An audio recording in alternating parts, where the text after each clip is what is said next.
रामायणाचार्य हरिभक्त पारायण मनोहर महाराज शिनारे यांच्या मधुर वाणीतून संगीतमय तुळशी रामायण कथेला सुरुवात। कोंढारमळा येठेवाडी तालुका संगमनेर या ठिकाणी संगीतमय तुळशी रामायण कथा मोठ्या उत्साहात चालू आहे। या ठिकाणी महिला, ज्येष्ठ नागरिक, लहान मुले व सर्व भक्त मंडळी मोठ्या संख्येने उपस्थित असतात। संगीतमय तुळशी रामायण कथा कार्यक्रम सायंकाळी 6 ते 9:30 या वेळेत चालू असून सदर कार्यक्रमाचे कथाकार रामायणाचार्य हरिभक्त पारायण मनोहर महाराज शिनारे हे आहेत।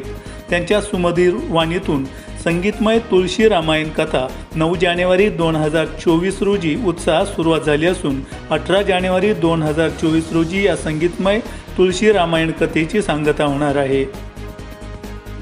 या कथेनंतर दररोज महाप्रसादाची सोय भक्तमंडळांनी केली आहे। सदर कथेचं नियोजन विवेक आश्रम व कोंढारमाळा येठेवाडी ग्रामस्थ आणि भजनी मंडळ यांनी केलेलं आहे। तरी पंचक्रोशीतील भक्तगणांनी या संगीतमय तुळशी रामायण कथेसाठी बहुसंख्येनं उपस्थित राहावं असे विवेक आश्रम व कोंढारमाळा येठेवाडी ग्रामस्थांनी आवाहन केलं आहे। या कथेसाठी श्री सुमितजी स्वामी करीर यांचं देखील मोलाचं मार्गदर्शन लाभलं आहे। आपण पाहतात इंडिया सुपर न्यूज मराठी। प्रतिनिधी केशव असनेसह मुनीर सय्यद।